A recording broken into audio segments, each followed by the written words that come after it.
গল্পের শুরুতেই দেখা যাবে দিল্লিতে এসে সেই হোটেল রুমের সামনে চলে গেছে দীপ আর ঝাঁপি। এরপর দেখা যাবে রিসিপশনে কথা বলছে। এরপর একজন এসে একটা ফুল আর ওয়েলকাম ড্রিঙ্কস দিয়ে যায়। এরপর ঝাঁপি বলছে, দেখেছো আমাদের কত আপ্যায়ন করছে। এরপর দীপ বলছে, হ্যাঁ করবেই তো। এরপর দেখা যাবে সব ফর্মালিটিস পূরণ করছে দীপ। ওইদিকে দেখা যাবে একজন এসে দীপদের ব্যাগ নিয়ে যায়। এরপর দীপ আর ঝাঁপিও চলে যায়, কিন্তু রিসিপশনে ওয়ালেটটা রেখে যায় দীপ। এদিকে রিসিপশনে সেই মেয়েটা বারবার করে ডাকলেও কিছুতেই শোনে না তারা। এরপর চলে যায়। তখনই সেখানে ইনকা আর রনিত আসে। এরপর ইনকা আর রনিত এসে বলছে, আমাদের একটা রুম লাগবে, তবে ডাবল বেডের। এই কথা শুনে দেখা যাবে সেই রিসিপশনের মেয়েটা বলছে, ঠিক আছে আপনারা চয়েস করুন। এরপর সেই ফোনটা হাতে নিয়েই দেখতে পায় সেখানে 8 তলায় 6 নাম্বার রুমে দীপ আর ঝাঁপি থাকবে। এরপর ইনকা গিয়ে সেই মেয়েটাকে বলছে, আচ্ছা আমাদের 8 তলায় একটা রুম দেওয়া যাবে ডাবল বেডের। এরপর সে মেয়েটা বলছে, ঠিক আছে ওখানে ডাবল বেডের একটা রুম খালি আছে, আপনারা চলে যেতে পারেন। এই কথা বলতে দেখা যাবে ইনকা বলছে,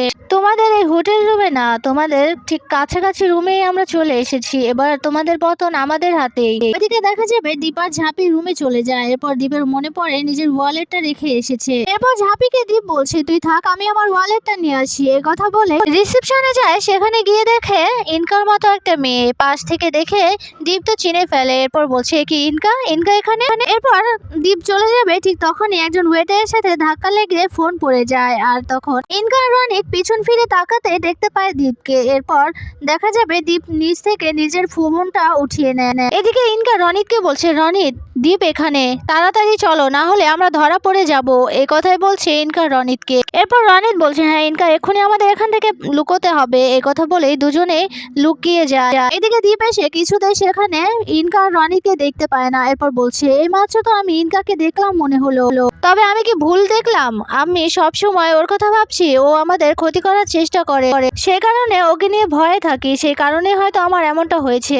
কথা বলে রিসেপশনের মেয়েটাকে গিয়ে বলছে, আমার ওয়ালেটটা রেখে গেছি। এরপর মেয়েটা বলছে, হ্যাঁ স্যার আমি আপনাকে অনেকবার ডেকেছি, কিন্তু আপনি শুনতে পাননি, এই নিন আপনার ওয়ালেট। এই কথা বলতেই দেখা যাবে ওয়ালেটটা বের করে দেয় সেই রিসেপশনের মেয়েটা। এরপর দীপ সেই ওয়ালেট নিয়ে চলে যায়। এদিকে দেখা যাবে ইনকা আর রনিত বেরিয়ে আসে। এরপর ইনকা বলছে, ভাগ্যিস আমি দেখেছিলাম, যদি না দেখতাম যে এখানে দীপ চলে এসেছে, তাহলে তো আজকে আমাদের ধরা পড়া নিশ্চিত ছিল। এরপর রনিত বলছে, আমরা ধরা পড়তাম না, কারণ এবারের জিতটা আমাদেরই, ওদেরকে এবার আমরা হারাতে পারবো। ঝাঁপিকে আমি ব্যাংক বানানোর স্বপ্ন কোনোদিনও পূরণ করতে দেব না। চলো নিজেদের রুমে চলে যাই, এখানে থাকলে রিস্ক আছে, যে কোনো মুহূর্তে ধরা পড়ে যেতে পারি। এই কথা বলে ইনকার রনিত সেখান থেকে চলে যায়। এদিকে দেখা যাবে ঝাঁপি রুমে গেছে। রুমে গিয়ে চারিপাশটা দেখে বলছে, খুব সুন্দর করে সাজানো এই রুমটা, এই কারণেই তো কাসাইদি বলেছিল এটা নাকি হানিমুন রিসোর্ট। এই কথা বলে নিজের মনে কথা বলতে থাকে, বলছে ভালো না বাসুক, তাও তো আমাকে নিয়ে ঘুরতে চলে এসেছে। এরপর সেখানে দীপ আসে। দীপ এসে এভাবে আনমনে ঝাঁপিকে কথা বলতে দেখে বলছে, কি রে বিড়বিড় করে কি বলছিস? এরপর দীপ বলছে, কই না তো, কিছুই বলিনি।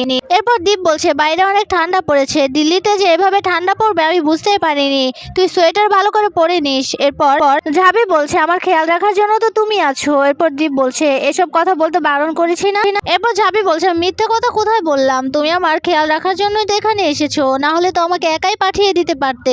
এরপর দীপ বলছে, শোন উল্টাপাল্টা কথা কিন্তু বলবি না। এরপর ঝাঁপি আস্তে আস্তে দীপের কাছে গিয়ে দীপকে বলতে থাকে, তোমার জন্য একটা সারপ্রাইজ আছে। এরপর দীপ আস্তে আস্তে পিছনে চলে যায়। এরপর একটা দেয়ালের সাথে লাগিয়ে দেয় দীপকে। এরপর বলছে, তোমার জন্য একটা সারপ্রাইজ আছে বললাম না। এরপর দীপ বলছে, কি করছিস কি তুই? এরপর দীপ সরে চলে যায়। এরপর খাটের উপর গিয়ে বসে পড়ে। এরপর দীপ ঝাঁপিকে বলছে, কি সারপ্রাইজ দিবি তুই? এরপর ঝাঁপি বলছে, দেখবি এখন। তখনই সেখানে কাসাই দৌড়ে চলে আসে, এসে ঝাঁপিকে জড়িয়ে ধরে। এরপর দেখা যাবে সেখানে নীলুও আসে। নীলু আর কাসাইকে দেখে তো দীপ ভীষণ অবাক হয়ে যায়। অবাক হয়ে গিয়ে বলছে, কিরে কাসাই তোরা এখানে? এরপর ঝাঁপি বলছে, এটাই তো সারপ্রাইজ। এই কথা শুনেই তো ভীষণ সারপ্রাইজ হয়ে যায় দীপ। এরপর বলছে, এটাই তো সারপ্রাইজ। এরপর কাসাই বলছে, হ্যাঁ আমরা পরে এসেছি, যদি তোদের সাথে আসতাম তাহলে নির্ঘাত মা একটা কিছু না কিছু করতো। এরপর দীপ বলছে, তোরা আমাদের সাথেই কিন্তু আসতে পারতি। কাসাই বলছে, না যদি তোদের সাথে আসতাম তাহলে তোকে আসতে দিত না মা। মা বলতো কাসাইরা তো যাচ্ছে, ওদের সাথে যাবি যেতে পারবে, তাহলে তোকে আটকে দিত,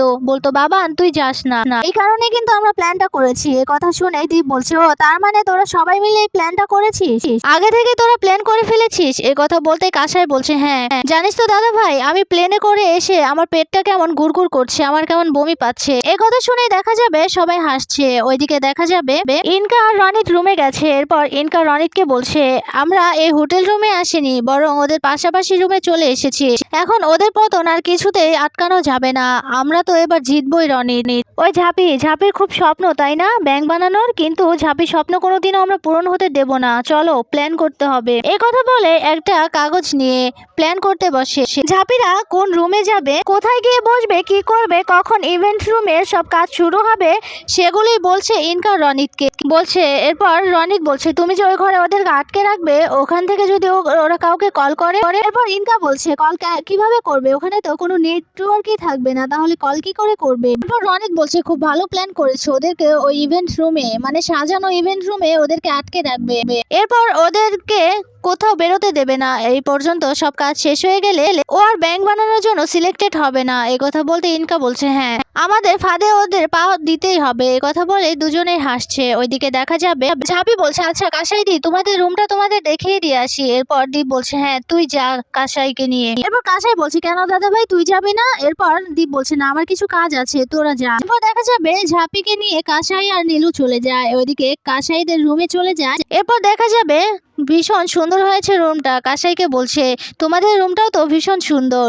এরপর কাসাই বলছে, আমি বলেছিলাম না এটা তো হানিমুন প্লেস, আর এই হোটেলে সবাই হানিমুন করতেই আসে, সেই কারণেই কিন্তু এটা এত সুন্দর করে সাজানো। এরপর দেখা যাবে ভীষণ খুশি হয়ে যায় ঝাঁপি বলছে, খুব সুন্দর হয়েছে কিন্তু। এরপর কাসাই এসে জড়িয়ে ধরে বলছে, জানিস তো ঝাঁপি, আজকে তোর জন্য আর দাদা ভাইয়ের জন্যই আমরা বিয়ের পর এই প্রথম ঘুরতে আসতে পেরেছি। একথা বলে নীলুর সামনে গিয়ে বলছি, কি তাই না, ওদের জন্য কিন্তু আমরা ঘুরতে আসতে পেরেছি, বিয়ের পর এই প্রথম আমরা ঘুরতে এসেছি, হানিমুনে এসেছি। এ কথা বলে দেখা যাবে নীলুর গাল ধরে বলছে কাসাই। এরপর নীলু বলছে, হ্যাঁ সেই প্রথম দিন থেকেই তো এই বাচ্চাটাকে আমার মানুষ করতে হচ্ছে। এরপর কাসাই এই কথা শুনে বলছে, বাচ্চা, তুমি কাকে বাচ্চা বলছো? এরপর দেখা যাবে নীলু বলছে, কেন তুমি? এরপর কাসাই গিয়ে ঝাঁপিকে বলছে, এই ঝাঁপি, তুই এভাবে দাঁড়িয়ে আছিস কেন বলতো? এভাবে দাঁড়িয়ে থাকলে হবে না, কিন্তু রোমান্স শিখতে হবে, আমাদের মতো রোমান্স করতে হবে। এই দেখ, তোকে আমরা শিখিয়ে দিচ্ছি, দাদা ভাইয়ের সাথে কিন্তু তোকে রোমান্স করতে হবে। এই কথা শুনে ঝাঁপি বলছে, রোমান্স, তাও আমার তোমার দাদা ভাইয়ের সাথে? এরপর দেখা যাবে কাসাই বলছে, পারবি না, এই দেখ তোকে শিখিয়ে দিচ্ছি। এই কথা বলে ঝাঁপির কাছে গিয়ে ঝাঁপিকে জড়িয়ে ধরে বলছে, এভাবে দাদা ভাইকে তুই জড়িয়ে ধরবি, দেখবি সবটা ঠিক হয়ে গেছে। আর শোন, তোকে আমি পুরোপুরি টেইলার শিখিয়ে দিচ্ছি। এই কথা বলে নীলুর কাছে গিয়ে নীলুকে জড়িয়ে ধরে এরপর নীলুর ঘাড়ের উপর উঠে বসেছে কাসাই। এরপর দেখা যাবে নীলু বলছে, পড়ে যাবে তো। এরপর কাসাই পড়ে যাবে, ঠিক তখনই নীলু কাসাইকে ধরে নেয়। এরপর ওইদিকে এসব কিছু দেখে ভীষণ কষ্ট পাচ্ছে ঝাঁপি।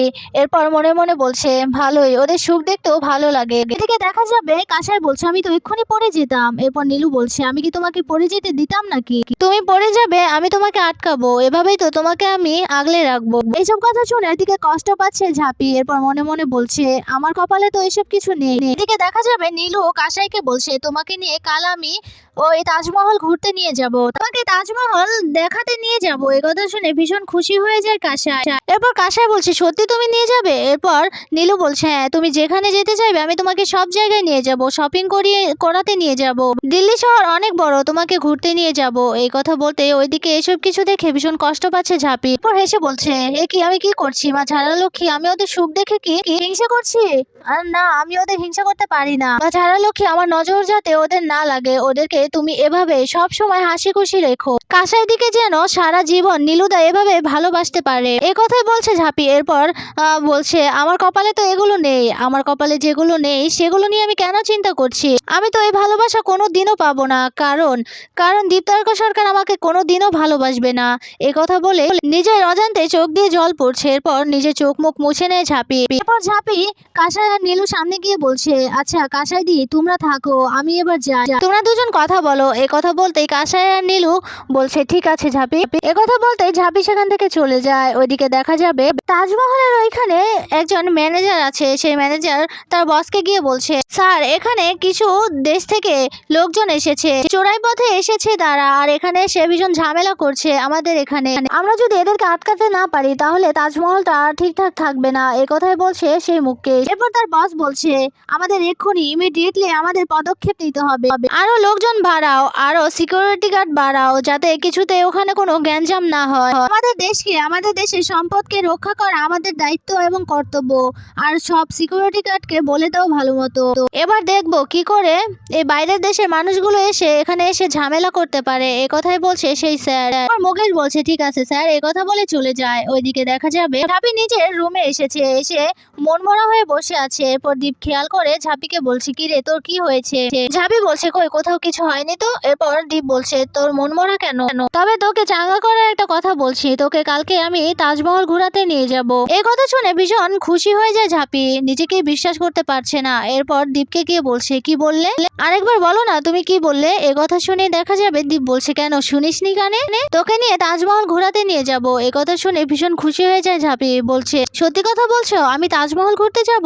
এরপর দেখা যাবে দীপ বলছে হ্যাঁ নিয়ে তো যাবোই, শুধু তাজমহল কেন আরো অনেক জায়গায় তোকে ঘুরতে নিয়ে যাব। এই কথা বলতে দেখা যাবে ঝাঁপি দীপকে নিয়ে স্বপ্ন বোনা শুরু করে দিয়েছে। দীপ আর ঝাঁপি তাজমহলের সামনে গিয়ে দুজন দুজনের দিকে তাকিয়ে আছে জড়িয়ে ধরে। এসব কিছুই ভাবছে ঝাঁপি। ঝাঁপিকে আনমনা হয়ে দেখতে থাকে। এরপর দীপ এসে ঝাঁপিকে বলছে কি রে কি হয়েছে তোর, কি ভাবছিস এভাবে? এরপর ঝাঁপি বলছে কই কিছু না তো, আমি নিজেকে বিশ্বাস করতে পারছি না তুমি আমাকে তাজমহল ঘোরাতে নিয়ে যাবে। তুমি আমাকে ভালো নাই বাসো, তবে তুমি আমার মনের কথা বুঝো। তুমি বুঝতে পেরেছো আমার মন খারাপ, তাই তুমি আমাকে তাজমহল ঘোরাতে নিয়ে যাবে। তাও তুমি বলবে না, তাও তুমি স্বীকার করবে না যে তুমি আমাকে ভালোবাসো। এই কথা শুনেই দীপ বলছে তার মানে তোর যাওয়ার ইচ্ছে নেই, তাই এইসব কথা বলছিস। ঠিক আছে তোর যেতে হবে না। এই কথা বলতেই দেখা যাবে ঝাঁপি বলছে কি যে বলো না। এরপর তার পরের দিন বেরিয়ে পড়েছে তাজমহলে যাওয়ার জন্য। ওইদিকে তাজমহলে পুরো সিকিউরিটি গাইড করে রেখেছে, কাউকে ঢুকতে দিচ্ছে না তাজমহলে। এরপর কাসাই নীলু দীপ আর ঝাঁপি সেখানে যায়। দীপ ঝাঁপি কাসাই আর নীলু গিয়ে সেখানে পুলিশ দেখে বলছে আমরা ভেতরে যাব। এরপর পুলিশগুলো বলছে না ভেতরে যাওয়া যাবে না, আজ থেকে কারফিউ জারি করা হয়েছে, এখানে কেউ ঢুকতে পারবে না। এ কথা শুনে ঝাঁপি দীপকে বলছে এখন কি হবে, আমরা কি করে যাব? এরপর এ কথা বলতেই দীপ বলছে যাওয়া যাবে না, শুনলি তো। কথা বলতে চলে যায় তারা। ওইদিকে দেখা যাবে ইনকা আর রনির ছদ্মবেশে ঝাঁপি আর দীপকে অন্য একটা নকল ইভেন্ট রুম সাজিয়ে তাদেরকে ওখানেই যেতে বলে। এরপর দীপ আর ঝাঁপিও তাদেরকে বিশ্বাস করে সেই ইভেন্ট রুমে, নকল ইভেন্ট রুমে চলে যায়। এদিকে যে আসল ইভেন্ট রুমে সব কার্যকলাপ হচ্ছে, মাইকে অ্যানাউন্স হচ্ছে, সেই কথা শুনে ফেলে ঝাঁপি। এদিকে ঝাঁপি বলছে এটা তো আমাদের ইভেন্ট রুম না, আমাদের ইভেন্ট রুম অন্য পাশে, ওই যে দেখছো না মাইকে অ্যানাউন্স হচ্ছে। এ কথা বলতে দরজার কাছে গিয়ে দেখতে পায় বাইরে থেকে দরজা আটকানো। ঝাঁপি বলছে কি এটা তার মানে ইচ্ছে করে প্ল্যানিং করে এসব কিছু করেছে, আমাদের নকল ইভেন্ট রুমে এনেছে। এবার আমি কি করে ইন্টারভিউ দেব? এই কথা শুনে দীপ বলছে তোর ইন্টারভিউ আটকাবে এমন কেউ নেই, আর তোর ব্যাংক বানানো বন্ধ করবে এই পৃথিবীতে এমন কেউ জন্ম নেয়নি। আমি তোকে যে করে হোক পৌঁছে দেব ইভেন্ট রুমে। এই কথা বলতে ঝাঁপি বলছে আমরা কি করে যাব, এখানে তো আটকা পড়ে গেছি। এরপর দেখা যাবে দীপ বলছে ওই দেখ। এরপর ঝাঁপি তাকিয়ে দেখে ওই এসির সেই মেশিনটা। এরপর ঝাঁপি বলছে এসি? এরপর দীপ বলছে দেখিস না আমি কি করি। এরপর সেই এসিটা খুলে সেই ফাঁকা জায়গা দিয়ে ঝাঁপিকে উঠিয়ে দেয় দীপ। এদিকে ঝাঁপি উঠে গিয়ে দীপকেও নিয়ে নেয় ঝাঁপি। এভাবে দুজন সেই রুম থেকে বেরিয়ে যায়।